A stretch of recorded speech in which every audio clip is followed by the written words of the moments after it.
عليكم ورحمة الله وبركاته. الحمد لله نحمده ونستعينه ونستهديه ونستغفره ونعوذ بالله من شرور أنفسنا وسيئات أعمالنا. من يهده الله فلا مضل له ومن يضلل فلا هادي له. أشهد أن لا إله إلا الله وحده لا شريك له وأشهد أن محمدا عبده ورسوله. اللهم صل وسلم وبارك على سيدنا محمد وعلى آله وأصحابه والتابعين وتابع التابعين والتابعين لهم بإحسان إلى يوم الدين. قالوا سبحانك لا علم لنا إلا ما علمتنا إنك أنت العليم الحكيم. قال رب اشرح لي صدري ويسر لي أمري واحلل عقدة من لساني يفقهوا قولي. ولا حول ولا قوة إلا بالله العلي العظيم. أما بعد. Sahibul Fadilah, Tuan Imam yang berusaha, Tuan Pengurusi yang saya hormati semua lanjutan kuasa surau, yang dikasihi tuan-tuan, puan-puan, muslimin, muslimat yang dirahmati Allah Ta'ala sekalian. Alhamdulillah, pertama sekali kita bersyukur pada Allah Subhanahu Wa Ta'ala kerana dipertemukan pada malam ini walaupun luar daripada jadual. Tiba-tiba ada perubahan dan kebetulan malam ini memang saya tidak ada kuliah pun. Jadi bila ditanya nak cakap ada kuliah, tak betul lah, memang tak ada. Bila boleh dah Ustaz isi serba salah dekat situ. Jadi kebetulan alhamdulillah rumah pun tak jauh. Semuanya Allah Ta'ala dah aturkan. Kita boleh merancang dan perancangan kita sekiranya selari dengan kehendak Allah, maka ia akan berlaku. Tapi andai kata tidak selari dengan kehendak Allah, kita dapat pahala kerana usaha dan ikhtiar kita. Selebihnya kita redha dengan apa yang ditentukan oleh Allah Subhanahu Wa Ta'ala. Jadi insya-Allah pada malam ini kita akan mulakan dengan tajuk yang baru berkaitan dengan alam akhirat, iaitu bicara kita tentang di penghujung alam akhirat itu berkaitan dengan an-nar ataupun neraka. Kita dah lama kuliah kita berkaitan dengan alam mahsyar. Lamanya kuliah itu menggambarkan betapa lamanya proses keadaan kita di padang mahsyar sebelum sampai ke salah satu daripada dua destinasi yang terakhir, sama ada neraka wal-iyadzubillah ataupun syurga, mudah-mudahan amin. Baik, kita mulakan perbincangan kita tentang neraka. Baik, sebelum kita nak cerita tentang neraka ni tuan-tuan, kita sebut sedikit apa yang perlu kita tahu tentang syurga dan neraka. Kalau tuan-tuan pernah mendengar satu pandangan yang disebut oleh Al-Hafiz Al-Hakami rahimahullah, dia kata kita wajib beriktikad 3 perkara berkaitan dengan syurga neraka. Akidah Ahlussunnah wal Jamaah wajib beriman dengan 3 perkara berkaitan dengan syurga neraka. Pertama, syurga neraka itu hak ataupun benar. Syurga neraka itu benar, bukan kiasan, bukan majaz, tetapi adalah hakikat, benar-benar wujud. Yang kedua, syurga neraka itu telah pun Allah cipta. Telah pun Allah cipta, maknanya dah ada. Kerana ada segolongan yang berpandangan syurga neraka ni belum ada, akan dicipta oleh Allah pada hari akhirat kelak. Tidak, Allah Ta'ala telah sekian lama mencipta syurga dan neraka, cuma belum ada yang tinggal dalam syurga neraka itu secara rasminya, kecuali yang telah Allah ciptakan untuk syurga neraka, seperti nanti kita akan jumpa perkataan wildan, kita akan jumpa perkataan hurun ain, bidadari. Yang ini memang Allah cipta untuk syurga, maka telah pun ada dalam syurga. Secara rasminya orang akan masuk syurga bila ataupun neraka adalah pada hari akhirat nanti. Dan Nabi orang yang pertama sampai ke pintu syurga itu. Pintu syurga tidak dibuka melainkan setelah Nabi sampai, baru secara rasminya syurga itu dibuka untuk dihuni. Sebelum itu orang yang mati syahid dibenarkan mereka masuk ke syurga, tetapi tidak menetap. Sekadar berada, roh mereka berada di atas burung yang berwarna hijau, terbang masuk. Cuma sampai masa mereka keluar, duduk, burung tersebut duduk di bawah arash, seperti mana yang diriwayatkan dalam hadis yang sahih. Baik. Jadi syurga neraka ini telah Allah ciptakan, berpandukan beberapa firman Allah Ta'ala, antaranya surah Ali Imran ayat 133. Bila Allah cerita tentang syurga, di akhir ayat tu Allah sebut u'iddat lil muttaqin. Apa makna u'iddat? Orang mengaji bahasa Arab dia tahu lah, u'iddat ni satu kata kerja lampau, past tense. Lil majhul, makna tidak tahu siapa pelakunya. Kita terjemah telah disediakan. Telah disediakan untuk orang bertakwa. Apa makna telah disediakan? Kata mufassirun, ulama tafsir, telah diciptakan. Telah diciptakan, makna dah pun ada.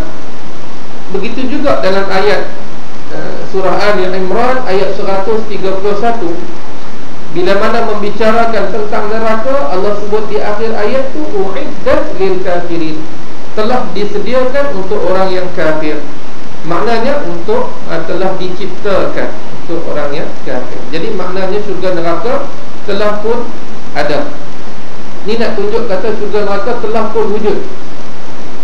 Lagi kita tengok satu lagi. Ada 3 perkara yang disebut oleh Al-Hafiz Al-Hakami, syurga neraka itu benar. Yang kedua telah pun diciptakan. Yang ketiga peringat saya sebut tadi. Juga syurga neraka telah pun diciptakan bersandarkan hadis yang diriwayatkan oleh Al-Imam Bukhari dan Muslim, iaitu Nabi ketika mana dalam peristiwa Isra' dan Mi'raj naik ke atas, kata Nabi, summa intalaqa bi Jibril hatta ati sidratal muntaha. Kemudian Jibril bawa aku sampai ke sidratul muntaha. Faghashiya alwanun la adri ma hiya. Sampai kat sidratul muntaha, aku tengok ada banyak kilauan warna dan aku tak tahu apakah hakikat perkara itu. Summa dakhaltul jannah. Kemudian aku masuk ke dalam syurga. Makna Nabi diperlihatkan syurga dan Nabi masuk dalam syurga itu, masuk secara hakikat. Fa idza hiya janabidul lu'lu'. Dan bila aku masuk dalam tu, aku lihat binaan syurga itu daripada permata. Makna banyak sangat permata, berkilau-kilauan, indah, cantik. Wa idza turabuhal misk. Dan lantainya, tanahnya itu daripada kasturi. Maknanya wangi, indah dan wangi. Nak tunjuk kata syurga telah ada. Walaupun ada ulama dia berpandukan dalil ini dan beberapa dalil yang lain, mereka kata syurga neraka ni tempatnya di langit. Walaupun pandangan ulama yang majoriti, mereka tawakuf. Tawakuf maknanya mereka tidak menentukan di mana lokasi syurga dan juga neraka, kerana tidak ada dalil yang sahih dan sharih. Dua benda. Sahih itu sahihlah, sharih yang memang menceritakan secara spesifik tentang perkara tersebut. Cuma Nabi, memang Nabi boleh dibawa ke syurga, malah syurga pun boleh diperlihatkan depan Nabi di mana-mana sekalipun. Malah atas muka bumi ni Nabi pernah diperlihatkan syurga, malah Nabi cuba nak capai sesuatu syurga tersebut. Baik, dalil ni menunjukkan syurga telah pun wujud. Begitu juga dalil yang ketiga ini, riwayat Imam Muslim. Ini yang saya cerita tadi, ra'aitu fi maqami hadza kulla syai'in u'idtum bih hatta laqad ra'aituni akhidhu qitfan minal jannah hina ra'aitumuni taqaddamtu wa laqad ra'aitun nar yahtimu ba'daha ba'dha. Hadis ni ada beberapa riwayat, salah satunya yang ni. Pernah satu ketika Nabi bersama sahabat duduk di satu tempat, tiba-tiba sahabat melihat Nabi seolah-olah nak capai sesuatu, padahal tak ada apa-apa pun. Berjalan dengan sahabat, tiba-tiba Nabi berhenti, Nabi nak capai sesuatu. Ada yang kata ketika mana Nabi selepas solat atau begitu, wallahu a'lam. Kemudian tak semena-mena Nabi seolah berundur pula. Sahabat tengok tak ada apa pun yang berlaku, tapi Nabi seolah nak capai sesuatu dan tiba-tiba pula berundur. Maka Nabi pun terangkan tadi, aku diperlihatkan surga dan aku cuba capai sedikit makanan yang ada dalam surga. Dalam hadis lain sahih juga, Nabi kata, andai kata aku boleh capai makanan tu, nescaya kamu akan makan dan tak habis sampai hari kiamat. Surga Nabi cuba capai, tapi tak dapat capai. Dan kemudian diperlihatkan neraka. Nabi tengok api yang begitu marah, api berombak-ombak. Yahtimu ba'daha ba'dha, maknanya api bertimpa-timpa. Tuan cuba tengok, dalam keadaan angin kuat, api yang membakar rumah atau hutan tu macam mana. Tak habis lagi api yang ke depan ni, mai api yang belakang tu. Begitulah neraka menyebabkan Nabi berundur ke belakang. Jadi nak tunjuk kata benda telah wujud dan Allah memperlihatkan kepada Nabi SAW. Baik. Kemudian tuan-tuan, itu mukaddimah. Hakikat yang ketiga tentang syurga neraka adalah Allah jadikan syurga neraka itu untuk kekal selama-lamanya. Ni penting, hakikat yang ketiga ni penting. Sebab kalau tuan-tuan salah beli buku, sekadar tengok tajuk dia menarik, mungkin tuan-tuan akan berjumpa satu pandangan buku tulisan bahasa Melayu, cuma bukan daripada negara kita, yang dia berpandangan bahawa syurga neraka tidak kekal. Dia berpandangan syurga neraka tidak kekal. Buku yang ditulis oleh Agus Mustafa. Dia pernah karang buku tasawuf moden, dan dia karang satu buku, ternyata syurga neraka itu tidak kekal. Itu tajuk dia. Ternyata memang kita baca seronok, ternyata syurga neraka itu tidak kekal. Syurga neraka atau akhirat itu tidak kekal. Dia berhujahkan dengan dua ayat daripada surah Hud, ayat 107 dan 108. Tuan-tuan boleh tengok ayat tu. Balik cuba tengok, sebab saya pernah bagi satu kuliah di satu tempat. Tiba-tiba ada seorang jemaah, sebelum tu saya tak berapa peduli isu tu, kita sebut syurga neraka tu kekal. Tiba-tiba ada seorang jemaah, dia kata, bukankah dalam Al-Quran sendiri Allah Ta'ala mengisyaratkan yang syurga neraka itu tidak kekal? Saya tanya, mana dalilnya? Dia kata dalil daripada surah Hud. Nampak dia begitu bersedia. Dalil daripada surah Hud, ayat 107 dan 108. Saya tidak menjawab secara keseluruhan, saya bagi setakat yang saya tahu. Postpone soalan tu akan datang. Bila saya rujuk, rupanya memang telah lama pun orang bincang benda. Ayat 107, 108 tu, kalau tuan-tuan lihat, ayat yang berbunyi, a'udzubillahi minasyaitonir rajim, fa'ammal ladzina syaqu fa finnar lahum fiha zafirun wa syahir khalidina fiha ma damatis samawati wal ard illa ma syaa rabbuk inna rabbaka fa'alun lima yurid. Alladzina su'idu fa fil jannah khalidina fiha ma damatis samawati wal ard illa ma syaa rabbuk ata'an ghaira majzuz. Ayat 106 hingga 108. Allah Ta'ala menyatakan orang yang celaka ini, mereka akan ditempatkan dalam neraka, mereka kekal dalam neraka itu selagi mana adanya langit dan bumi. Perkataan selagi mana adanya langit bumi itu penting. Itu yang menjadikan orang salah faham. Begitu juga ayat 108, Allah kata, dan manakala orang yang baik, mereka akan ditempatkan dalam syurga, kekal di dalamnya selagi mana adanya langit dan bumi.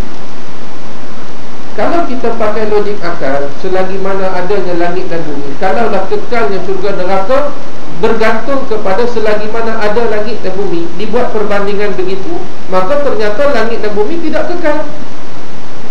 Maka bila langit dan bumi tidak kekal, maka syurga neraka juga tidak kekal. Ini yang disebut oleh Agus Mustafa, walaupun tulisannya banyak ditolak oleh tulisan-tulisan selepasnya. Cuma nak cerita, ada di kalangan kita yang terpengaruh pandangan berhujahkan ayat ini. Tuan-tuan, kalau kita sekadar melihat terjemahan perkata, bahaya. Kita akan tersalah faham tentang maksud sebenar ayat ini. Kita akan faham tadilah. Kita akan fikir sendiri, bila Allah kata kekal dalam neraka selagi mana ada langit dan bumi, kita pun berfikir, maka kita buat satu kesimpulan, syurga neraka tak kekal, sebab langit dan bumi tidak kekal. Ternyata tuan-tuan, bila dirujuk kepada pandangan ulama tafsir, ini penting. Kalau kita nak faham Al-Quran, tidak sekadar kita melihat terjemahan, tetapi kita merujuk kepada tafsiran, tafsir Al-Quran. Sebab terjemahan ada ketikanya tak berjaya menyampaikan kita kepada maksud yang sebenar. Kecuali kita berguru, kalau ayat-ayat yang mudah tak ada masalah. Bila tiba kepada ayat yang kita confuse, apa makna dia, mesti merujuk kepada tafsir ataupun guru yang tahu tentang tafsir. Baik, bila rujuk kepada tafsir, ternyata para mufassirun yang muktabar tidak ada seorang pun yang berpandangan sedemikian. Itu pun pelik. Macam mana dia boleh berpandangan macam tu dalam keadaan ulama tafsir yang muktabar tak ada seorang pun yang berpandangan begitu. Antaranya Ibnu Jarir At-Tabari. Imam At-Tabari, dia kata ayat Al-Quran itu menggunakan gaya bahasa orang Arab. Sebab tu kita kata syarat nak jadi mujtahid, dia mesti pertama pengetahuan tentang ilmu bahasa. Bukan sekadar kita tadah kitab hadis, dapat satu hadis, kita terus berhukum, taklim semua salah. Tidak. Kena rujuk kepada ulama mujtahid yang menghuraikan hadis tu, apa yang dia faham dan hukum tu bagaimana. Baik.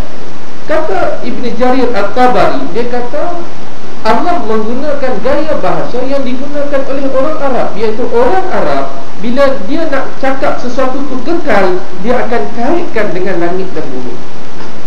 Sebagai contoh, dia kata hadza daimun dawamas samawati wal. Benda ni akan tetap ada sini selagi mana ada langit dan bumi. Dia bukan nak cerita penghujung tu, tapi dia nak cerita kekal itu.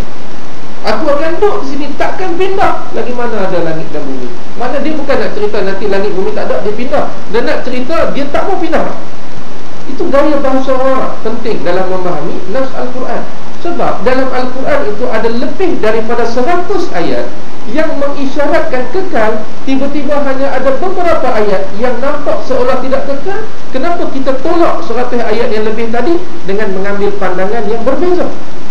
Mau tak mau kena perhalusi ada maksud yang Allah nak sampaikan. Itu yang pertama. Yang kedua, ulama tafsir juga berpandangan maksud langit dan bumi itu langit dan bumi pada hari akhirat, bukan dekat dunia ni. Sebab dekat dunia dah musnah dah. Macam mana Allah nak kata, Allah kata selagi mana ada langit dan bumi tidak ada, dah musnah. Malah Allah gantikan dengan langit dan bumi yang baru pada hari akhirat. Syurga satu binaan, neraka satu binaan. Syurga ada atas dan bawah, neraka ada atas dan bawah. Bahasa Arab, atas tu dipanggil sama. Yang kata as-sama ni ma fawqana. Yang kata langit tu apa yang ada atas kita, tu langit. Dan yang kata bumi tu ma tahtana, apa yang ada di bawah kita ni, dipanggil sebagai bumi. Maka akhirat pun ada benda itu. Jadi syurga dan neraka ada langit dan buminya. Maka dia tidak langsung menunjukkan syurga neraka itu tidak kekal. Ni bila kita rujuk pandangan mufassirun, kita pun faham. Tapi malangnya kalau kita cuba tafsir sendiri dengan akal kita, seolah kita dah bijak, tak payah merujuk ulama-ulama mujtahid, kita salah. Keberangkalan besar salah itu amat besar. Sama juga tuan-tuan dalam masalah-masalah lain pun. Masalah nak memahami hadis, dalam masalah fiqh, bukan semudah dengan satu hadis untuk kita terus berhukum dan kita menindakkan yang lain yang hormat. Kita belajar satu hadis, kebetulan kitab yang kita mengaji itu kitab Sahih Al-Bukhari yang disepakati sahihnya. Maka kita pun nampak hadis tu cakap satu perkara, kita pun pegang sungguh-sungguh, kita tolak semua orang yang buat. Kita tak rujuk dah ulama hadis yang menguraikan hadis tu bagaimana. Ini penting. Kita kena rujuk dalam kita cuba mengambil hukum, memahami. Jangan ketepikan ulama-ulama yang mujtahid, muktabar, bagaimana kefahaman mereka terhadap satu-satu nas itu. Kalau tidak, berlakulah apa yang berlaku sekarang. Orang mudah menyalahkan orang. Asal berbeza sikit saja dikira salah. Sebab cuba tengok dalil yang sahih. Dalil sahih kata begini, kamu buat berbeza. Sedangkan ulama-ulama fiqh semuanya mujtahid. Mereka dalam nak putuskan satu-satu hukum, nak mengharamkan sesuatu, bukan sekadar tengok satu dalil. Dalam satu bab tu dikumpulkan sebanyak mungkin dalil yang ada. Dia juga melihat percanggahan dan persamaan. Kalau persamaan mudah, kalau ada percanggahan, dia tengok pula percanggahan tu boleh tak disatukan. Kalau tak boleh satukan, tengok mana dulu, mana kemudian hadis tu, yang kemudian mungkin membatalkan hukum yang pertama. Kalau tak jadi begitu, dia akan lihat situasi, bagaimana situasi hadis pertama. Maka jadilah solat kita. Ada ulama fiqh yang mengatakan letak atas dada.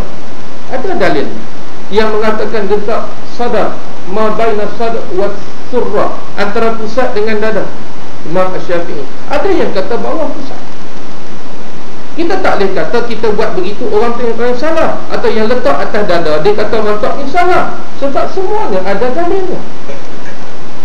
Sebab tu tuan-tuan perlu kita berhati-hati bila kita sebut sifat solat Nabi. Maaf, keluar sikit. Kadang kita nak buka bicara kita ni. Bila kita sebut sifat solat Nabi, kita perlu berhati-hati. Ustaz yang mengajar tu, dia kena fahamkan jemaah yang hadir, orang yang menuntut ilmu, bahawasanya yang dibaca itu satu dalil, dan di sana ada lagi dalil-dalil yang lain. Kita bimbang satu tempat yang saya pergi, seorang imam tu dia bagi tahu, ustaz, ada seorang jemaah, dia datang, dia kata dia risau bagaimana mak dan ayah dia. Mak dan ayah dia dah mati. Dia risau adakah solat mak dan ayah dia tidak sah. Dia bimbang tentang solat mak dan ayah dia. Jadi imam ni tanya kenapa? Dia kata dia baru menghadiri satu kursus sifat solat Nabi. Ternyata apa yang mak dan ayah dia ajar bertentangan dengan sifat solat Nabi tu. Maknanya mak dan ayah dia ikut siapa? Jadi begitu. Kalau disebut inilah cara Nabi solat, habis hak yang lain tu bukan cara Nabi. Adakah ulama-ulama mujtahid ni mereka tak jumpa dalil-dalil tu? Jadi sebab tu kena cukup berhati-hati. Kita nak faham apa sekalipun, jangan pakai akal sahaja. Jangan stop takat kita. Cuba tengok sama pandangan ulama-ulama yang mujtahid tentang perkara itu. Andai kata ada perbezaan pandangan di sisi ulama mujtahid, kita berlapang dada. Siapa kita ni? Berlapang dada, tak apa, aku berpegang dengan pandangan aku, kamu berpegang dengan pandangan kamu. Kita tak payah salah menyalahkan, sebab masing-masing ada panduan yang datang bukan daripada cara-cara. Yang ulama-ulama ini juga rujuk Al-Quran dan hadis. Saya kata begitu sebab hari ini mudah sangat. Nak ikut Al-Quran hadis ke nak ikut mazhab? Dia kata begitu. Kita tanya balik, adakah imam-imam mazhab ni tak ikut Al-Quran dan hadis? Dah dia tak jawab. Hadis pun tak ikut Al-Quran dan hadis, tapi mereka mujtahid, mungkin cuba berijtihad, mempermudahkan kita mencari hukum dan sebagainya. Tiba-tiba kita kemudian hidup berlagak kata, kita nak ikut Al-Quran ke hadis ke nak ikut mazhab? Saya tak berpuas kata. Cuba balik baca cerita Imam Abu Hanifah, siapa dia? Cuba balik cerita, tengok guru-guru mereka ni siapa? Tengok guru-guru kita siapa? Sebelum nak keluar kenyataan yang sedemikian. Termasuklah ayat yang kita baca ni, tuan-tuan, kena rujuk kepada ulama tafsir. Jangan pandai-pandai kita tafsir sendiri. Kita maaf, agak lari daripada tajuk perbincangan. Balik cerita kita tentang neraka. Baik. Jadi tuan-tuan, nama neraka yang paling utama dalam Al-Quran adalah An-Nar. Banyak. Dia ada Jahim, ada Jahannam, ada Lava, ada Hutama, ada Hawiyah. Nama-nama ni adalah asalnya sifat kepada api neraka. Nama yang paling utama adalah An-Nar. Kenapa neraka dinamakan sebagai An-Nar? An-Nar makna dia apa tuan-tuan? Makna dia api kan? Nar, api. Kenapa neraka dinamakan sebagai api? Li ghalabatin nari fiha, kerana unsur atau elemen utama dalam neraka itu adalah api. Elemen utama dalam neraka adalah api. Apa saja dalam neraka ni dia unsur utama adalah api ataupun kepanasan. Api dan kepanasan dalam neraka. Baik, sebab tu dinamakan sebagai An-Nar. Nama tu pun dah cukup menggerunkan kita. Sebab tu saya sebut dulu pada tuan-tuan,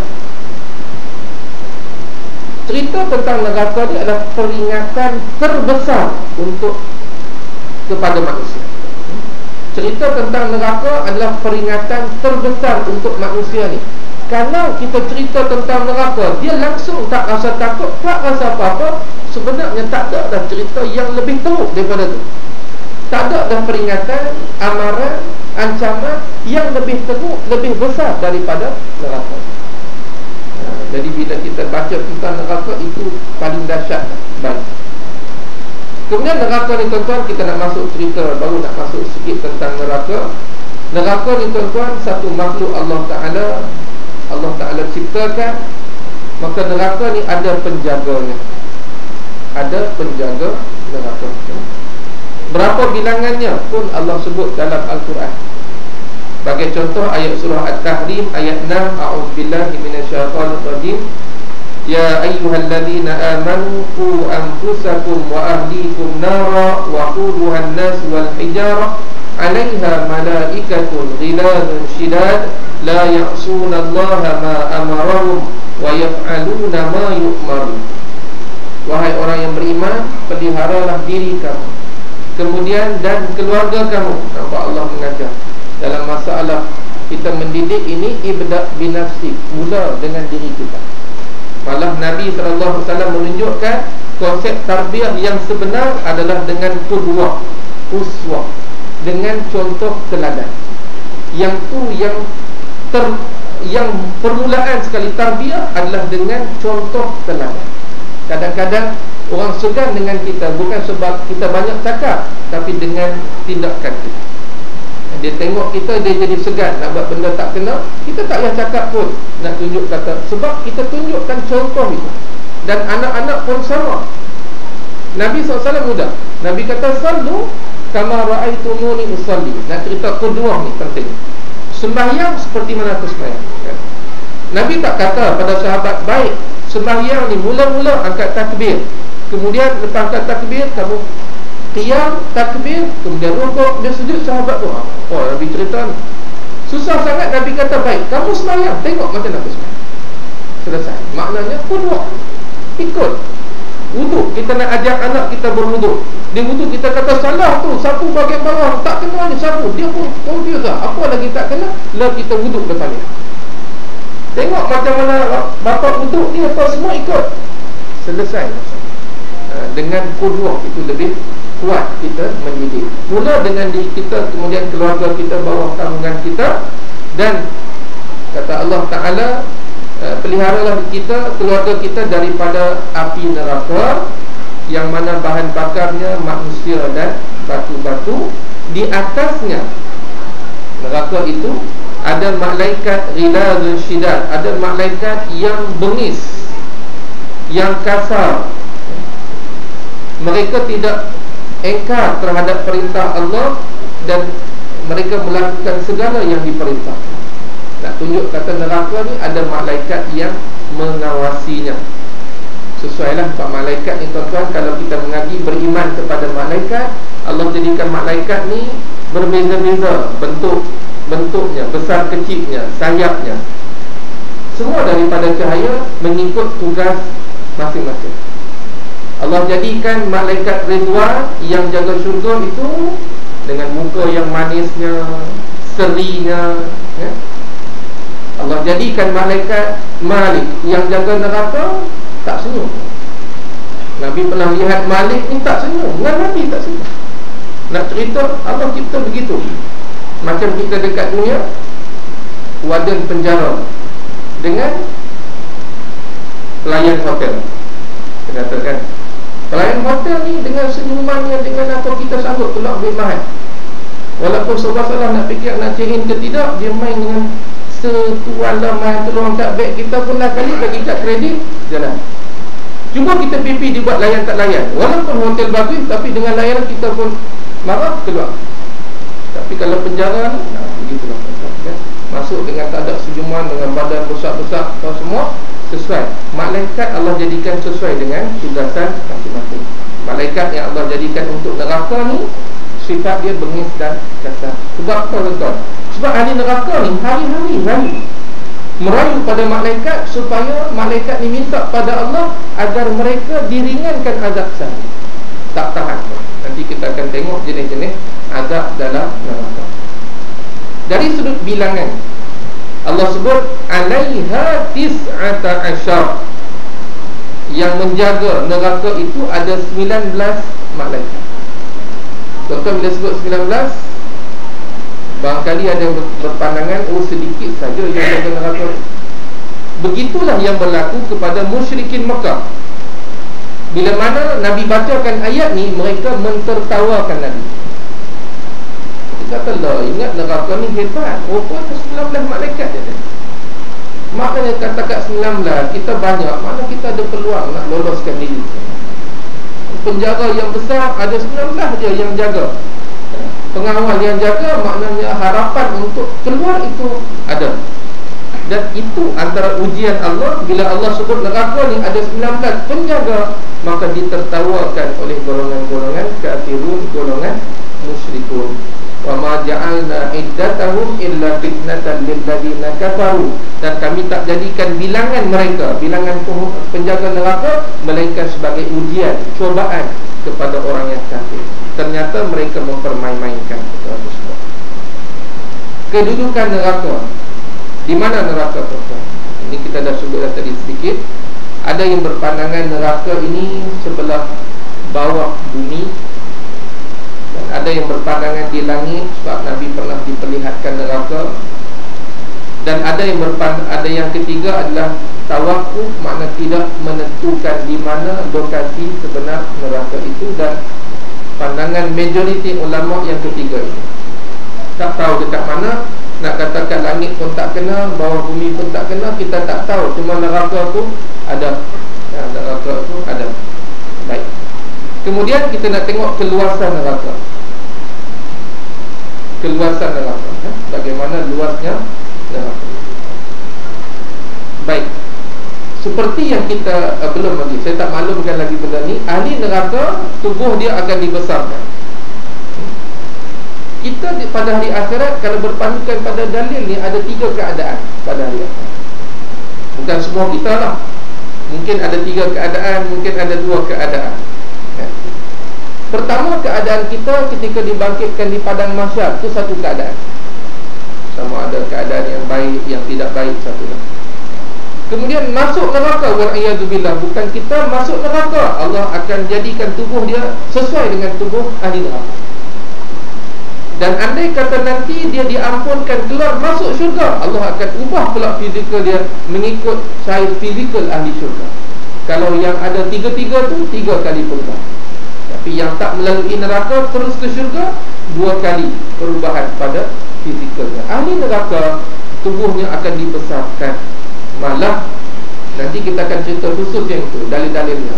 Malah gigi ahli neraka itu sebesar bukit Uhud. Giginya, gigi ni pusat cerita badan. Nabi sebut dars. Gigi itu sebesar bukit Uhud, yang belakang Jabal Rimayah yang besar. Jarak antara min kabail kafir finnar, jarak antara bahu ke bahu ahli neraka itu 3 hari perjalanan menaiki tunggangan yang laju. Kita pun tak tahu tunggangan laju tu dulu budaya pantas, sekarang apa hak laju. 3 hari nak cerita besar. Cuma kata Imam An-Nawawi rahimahullah, tubuh ahli neraka itu dibesarkan bukan untuk dimuliakan, bukan nak tunjuk kata hebat mereka, tetapi supaya mereka merasakan azab siksaan dalam neraka, bakaran ahli neraka. Saya dah sebut pada tuan-tuan sebagai contoh, kalau makhluk tu kecil, kita bakar nampak macam cepat, tak terasa. Bila besar sikit, kita bakar nampak agak terseksa, kan? Kucing tu kita bakar semut, nampak macam tak rasa seksaan tu, cepat sangat. Kita bakar kucing hidup-hidup, nampak sikit dengan dia apa, kan? Kita bakar diri kita hidup-hidup, terasa. Makin besar makin terasa. Kata Imam Nawawi, tubuh ahli neraka dibesarkan supaya dia rasa seksaan. Baik, kita nak cerita bab tubuh ni.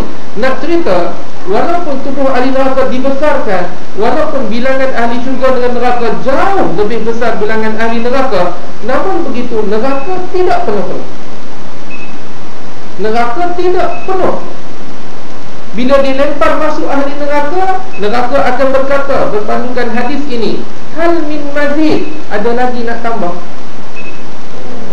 Lempar saja ahli neraka, neraka akan kata hal min mazid, ada lagi. Macam konduktor bas tu, kan? Dia penuh baru jalan. Bila konduktor tu naik, dia turun lagi. Melaka, dia kata. Tak dia naik, turun lagi. Melaka. Apa maknanya? Ada kosong lagi. Siapa nak pergi lagi? Neraka bila lempar masuk saja, dia kata hal min mazid, ada lagi nak tambah. Lempar lagi, hal min mazid. Begitulah neraka ini, tidak penuh-penuh, walaupun ahli neraka dibesarkan tubuhnya sedemikian rupa. Baik, kedalaman neraka tadi luas. Sekarang kita nak tengok kedalaman neraka. Tuan pernah berlaku pada zaman Rasulullah SAW, ketika mana Abu Hurairah radhiyallahu ta'ala anhu berada bersama Rasulullah SAW dan para sahabat radhiyallahu ta'ala alaihim ajma'in. Ketika duduk dengan Rasulullah ni, tiba-tiba dengar satu dentuman wajibah, satu bunyi dentuman, bunyi kuat tadi. Bila dengar bunyi dentuman itu, Nabi bertanya kepada sahabat, "Atadruna ma hadza?" Kamu tahu tak bunyi apakah itu? Bunyi satu dentuman yang kuat. Nabi tanya sahabat, "Kamu semua tahu tak bunyi apakah?" Maka sahabat berkata, "Allah wa rasuluhu a'lam." Allah dan Rasulnya lebih tahu. Maka kata Nabi, "Hadza hajarun rumiya bihi finnar mundu 70 kharifan fa huwa yahwi finnari ilal an." Nabi kata, yang kamu dengar bunyi dentuman itu adalah batu yang dilontarkan ke dalam neraka semenjak 70 tahun lepas, baru sahaja sampai ke dasar. Maknanya 70 tahun lepas batu tu dilempar masuk dalam neraka, baru saja sampai ke dasar. Nak cerita kedalaman neraka. Sebab neraka ni dia bertingkat-tingkat. Nanti kita akan sampai cerita tentang tingkat neraka. Kemudian kita nak tengok pula tentang saiz neraka itu. Tadi keluasan dalam dia, keluasan dia dalam. Kita nak tengok saiz neraka itu pula bagaimana. Disebut dalam hadis yang sahih, yu'ta bi jahannam yawma idzin laha 70,000 zimam ma'a kulli zimamin 70,000 malak. Neraka ni bila dibawa keluar? Bila dibawa keluar neraka itu, sebelum neraka itu dah ada, cuma tersembunyi, manusia tak lihat. Kata para ulama, neraka dibawa keluar ketika mana bermulanya hari perbicaraan. Bila nak mula perbicaraan, kita dah sebut dahulu, neraka ni bawa keluar. Tuan-tuan bayangkan bila orang nampak neraka tu, laki bertambah takut dia. Sebab ini nak dibicarakan, takut-takut tak lepas perbicaraan, maka itulah tempatnya yang dia dapat lihat depan matanya, iaitu neraka. Jadi neraka ni akan dibawa keluar pada hari akhirat. Neraka ni dia ada 70,000 tali. Nak tarik neraka tu, dia ada 70,000 tali. Dan pada setiap tali itu ada 70,000 malaikat yang menarik. 70,000 tali. Pada setiap tali itu ada 70,000 malaikat yang tarik neraka tersebut. Jadi tuan-tuan bayangkan, 70,000 darab 70,000 itu bilangan malaikat yang ditugaskan untuk nak tarik neraka. Kita pun tak dapat bayang macam mana neraka ni, sebab perkara gaib. Cuma kita terima apa yang Nabi sebut. Sampai masanya kita tak maulah masuk dalam tu. Tapi pada hari akhirat nanti kita akan nampak bagaimana hakikat neraka. Baik. Nak tunjukkan betapa besarnya saiz neraka tadi, 70,000 darab 70,000. Malah tuan-tuan, Nabi sebut dalam hadis yang lain diriwayatkan oleh Imam Abu Hurairah, "Asy-syamsu wal qamar sawrani mukawwirani fin nar yaumal qiyamah." Nabi nak tunjuk betapa besarnya neraka. Nabi kata, andai kata matahari dan bulan itu letak dalam neraka, maka dia jadi seperti 2 ekor kambing jantan yang berpusing-pusing dalam. 2 ekor lembu jantan, minta maaf, yang berpusing-pusing dalam tu. Maknanya matahari bulan ni besar mana? Besar daripada bumi ni. Tapi yang besar ni bila masuk, kalau nak tengok luar neraka, kalau letak matahari dan bulan dalam neraka, dia jadi macam sebesar lembu jantan yang berpusing-pusing dalam tu. Nak cerita luasnya neraka. Baik. Kemudian kita tengok pula darakat an-nar, tingkatan neraka. Tingkatan neraka. Baik. Neraka ni ada tingkatnya, sebagaimana syurga ada tingkatnya. Allah Tuhan yang Maha Adil. Sedikit perbezaan dalam amalan kita ini akan berbeza di mana tempat kita di akhirat. Sedikit berbeza kejahatan itu akan berbeza dia dalam neraka. Sedikit berbeza kebaikan itu berbeza kita dalam syurga.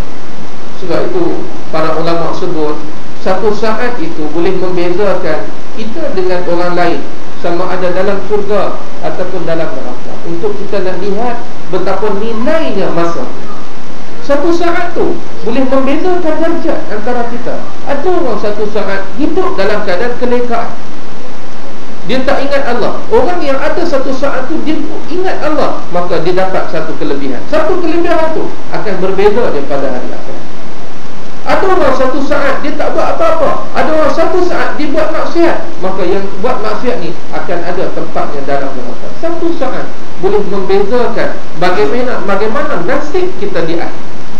Kalau kita sedar hakikat itu, kita tidak akan mensia-siakan masa yang ada. Mungkin dalam kerja kita sehari-hari ada waktu kita terlupa.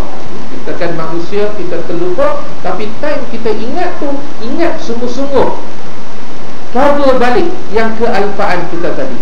Jangan time kita ingat pun kita buat sambil lewat. Yang tu masalah.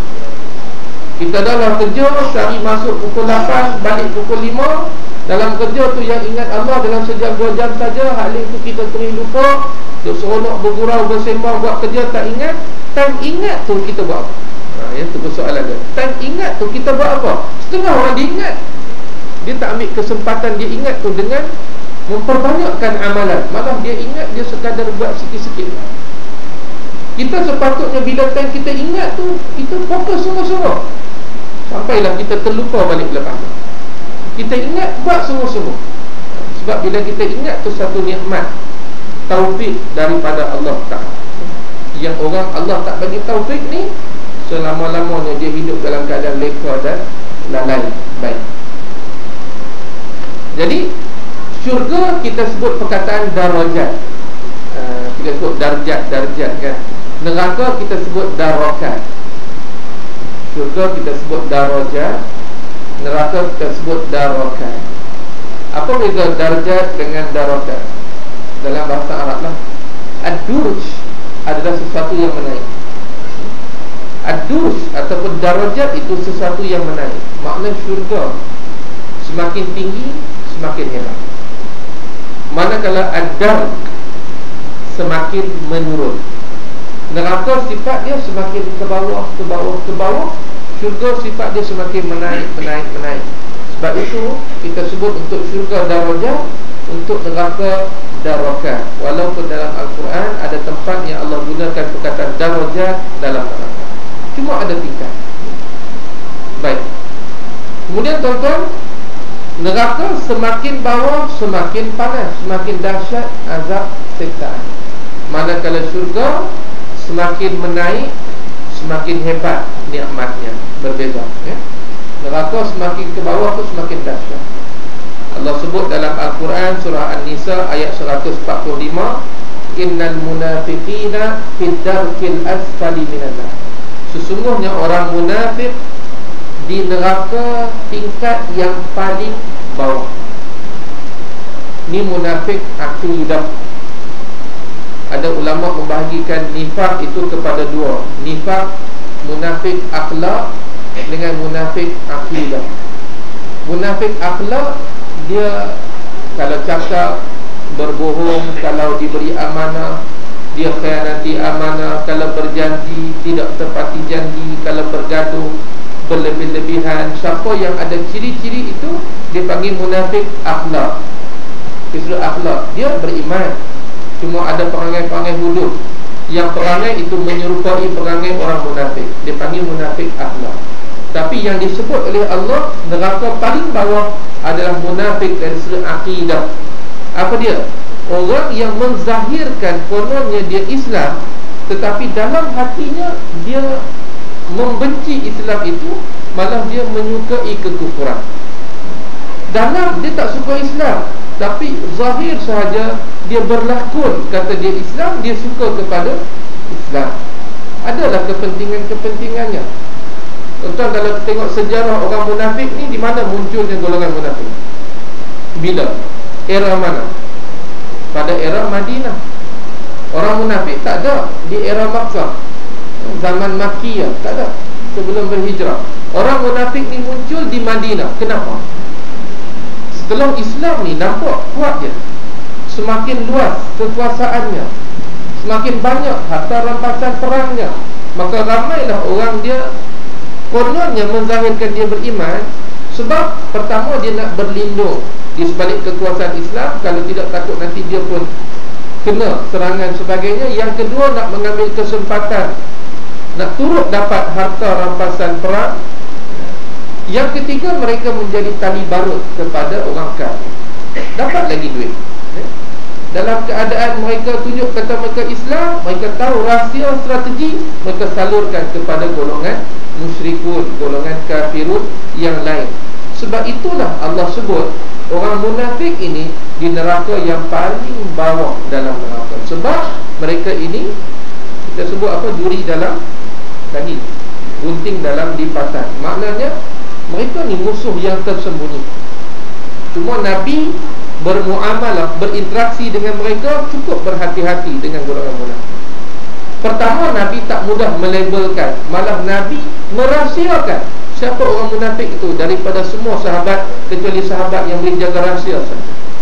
Siapa? Huzaifah, yang memegang senarai nama golongan munafik. Hak lain tak tahu.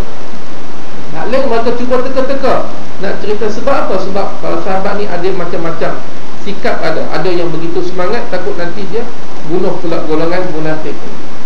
Ada sahabat yang bagi cadangan kepada Nabi, wahai Rasulullah, kita bunuh saja orang munafik ni. Nabi kata jangan, nanti orang akan mengatakan bahawasanya Muhammad ini membunuh saudara. Orang nampak di Islam, tiba-tiba bunuh. Jadi ini layanan Nabi kepada orang munafik. Cuma cara sahabat nak tahu adalah bila mana ada satu kematian, Nabi tak pergi solat, sahabat tak pergi. Ataupun Huzaifah, dia tak pergi, maka sahabat pun tak pergi. Mereka curi cerita. Hatta Sayyidina Umar pun tak tahu. Sayyidina Umar cuba curi-curi tengok, kalau Huzaifah pergi, maka dia pun pergi. Huzaifah tak pergi, dia pun tak pergi. Sebab ada firman Allah Ta'ala, wala taqum, jangan sekali kamu berdiri di sisi kubur mereka. Maknanya kamu solatkan ke atas mereka, golongan munafik. Kita janganlah, kita bukan peringkat alim ulama nak label-label orang ni, tak payah. Serah pada Allah Subhanahu wa ta'ala. Baik. Ada di kalangan ulama yang mereka meletakkan nama-nama bagi setiap tingkatan orang. Kita boleh rujuk dalam kitab At-Tazkirah Imam Al-Qurtubi. Imam Qurtubi bawa pandangan-pandangan ulama yang dia meletakkan nama bagi setiap tingkat. Bermula dengan Jahannam, Laza, Hutama, Sa'ir, Saqar, Jahim, Hawiyah. Cuma pandangan ulama yang lebih arjah, lebih kuat, tanpa kita nak menolak pandangan ini, ada pandangan yang lebih kuat dan lebih ramai ulama berpegang, iaitu nama-nama ini bukan merujuk kepada nama tingkatan neraka, tetapi ia merujuk kepada sifat bakaran dalam neraka. Kita akan tengoklah Jahannam lazar, maknanya membuat-buat, hutamah, memukul-mukul. Semuanya sifat bakaran dalam neraka. Dia tak merujuk kepada tingkat tertentu dalam neraka. Jadi tak ada masalah. Yang nak berpegang pada nama setiap tingkat pun tak ada masalah. Yang nak berpegang dengan pandangan majoriti ulama pun tidak ada masalah. Cuma kalau kita teliti dari sudut dalilnya, tak adalah dalil yang khusus, yang sahih, yang membicarakan setiap tingkat itu ada nama dia, ya? Setiap tingkat itu ada nama. Baik, boleh lepas sikit lagi, lagi 2 minit. Kita tengok pula pintu-pintu neraka. Kita berhenti dekat pintu neraka, ya? Neraka dia ada pintu, sebagaimana syurga ada pintu. Cuma beza antara pintu syurga dengan pintu neraka. Pintu neraka sentiasa tertutup, pintu syurga sentiasa terbuka. Saya pernah sebut pada tuan-tuan di awal kuliah saya, di tempat surau tuan-tuan. Bila saya datang, saya tengok tempat ni terbuka, maka saya tersebut teringat cerita tentang syurga yang pintunya sentiasa terbuka dan neraka pintunya sentiasa tertutup. Pintu syurga sentiasa terbuka untuk menunjukkan betapa aman dan harmoninya syurga. Pintu syurga sentiasa terbuka nak tunjuk kata syurga itu adalah darul aman, tempat yang penuh aman, tak ada jenayah, tak ada apa. Malah malaikat hari-hari masuk ucap salam kepada penghuni syurga. Berbeza dengan neraka, ada pintu juga. Pintu neraka sentiasa tertutup. Malah dalam surah Az-Zumar, kalau tuan-tuan perhati bagaimana sifat ahli neraka dibawa ke neraka. Ahli neraka ni bila dah sampai dekat neraka, baru dibuka pintu ni. Wa futihat abwabuha. Dah sampai itu baru dibuka.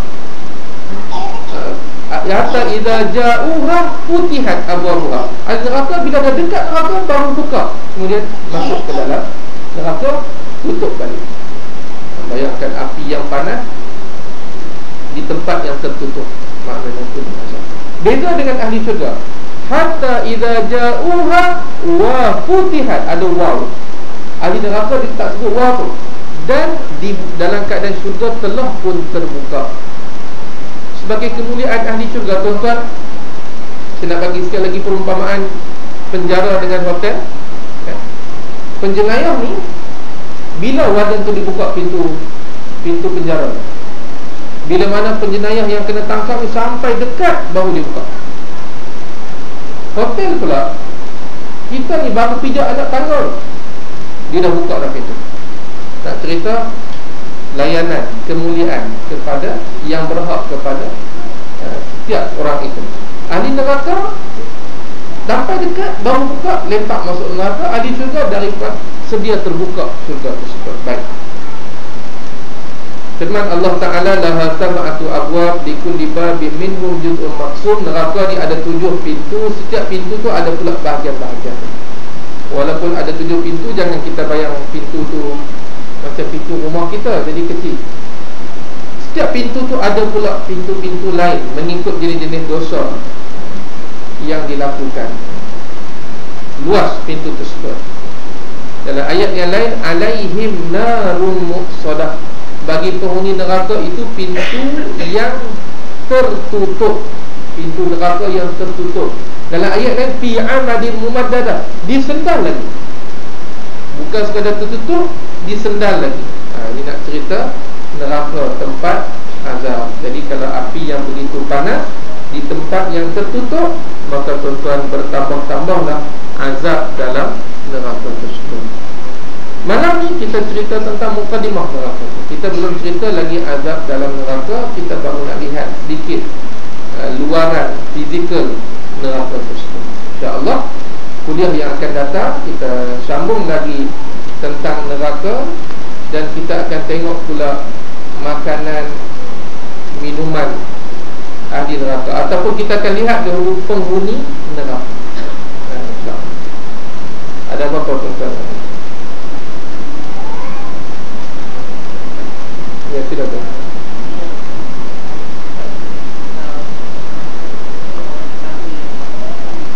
Ya, ya.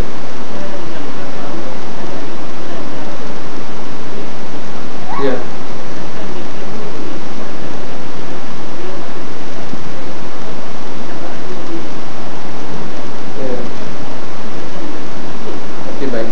Soalan tu haji menarik. Kita nak tengok gambaran tu, kita terpaksa kumpul semua hadis, semua dalil yang ada, baru kita buat satu kesimpulan. Kalau kita kumpul semua dalil yang ada, ternyata semuanya akan terhenti di pinggir neraka. Walaupun yang bukan tak kena hisab dan sebagainya, mereka terlebih dahulu pergi, cuma mereka juga sampai di pinggir itu sebelum mereka melintasi titian sirat. Dan siapa yang terlebih dahulu melintasi titian sirat, dialah yang akan sampai awal. Dan Nabi orang yang pertama sampai.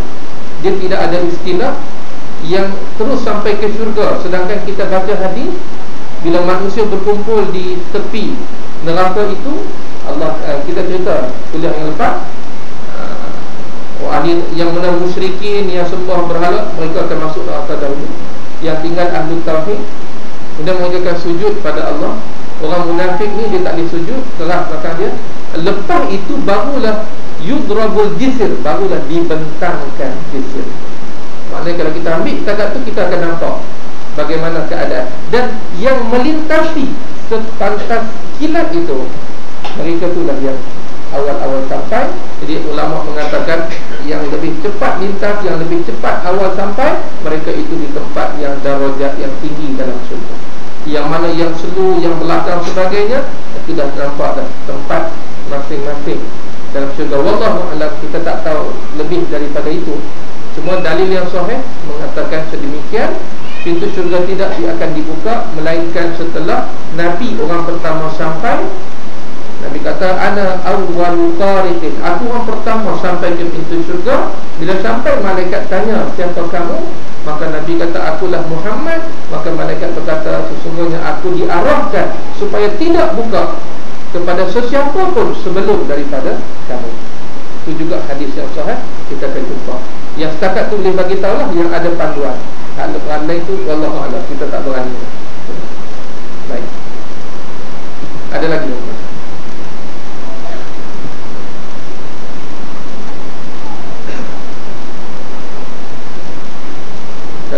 Kita akan jumpa juga berkaitan dengan soalan tuan haji. Kita orang yang awal-awal sampai ke surga itu, orang yang fakir, orang miskin, tetapi dia beriman, dia berjihad dan dia mati syahid. Ketika sampai di surga itu, malaikat tu tanya, awaqad husibtum, adakah kamu telah dibicarakan? Lalu orang ni kata, apakah lagi yang nak dibicarakan untuk kami? Sedangkan kami ni hanya ada pedang yang tergantung di leher kami, dan kami gunakan pedang ini untuk fi sabilillah, dan kami mati syahid. Kami tak ada mana. Malaikat tengok cepat sangat sampai. Jadi kita boleh huraikan hadis itu dalam situasi dalam keadaan bila dia sampai awal, dia terlebih dahulu melintasi awal. Yang mana lewat tu lewat dah. Kita pun tak berani nak bagi satu kesimpulan juga, sebab cerita hari akhirat ni banyak yang tergantung. Tergantung dalam arti kata kita tak boleh nak bagi satu gambaran terperinci dan begitu tersusun. Sebab bila kita tengok dalil tu, ada ketikanya kita buat ni dalil ni tak mana pula dalam cerita tu kan. Jadi tak apalah, sikit sebanyak kita nampak gambaran secara umum itu sudah memadai. Allah. Baik tuan, InsyaAllah pada yang akan datang kita masuk lagi cerita tentang neraka. Kita tengok pula beberapa lagi tipikal neraka dan seterusnya.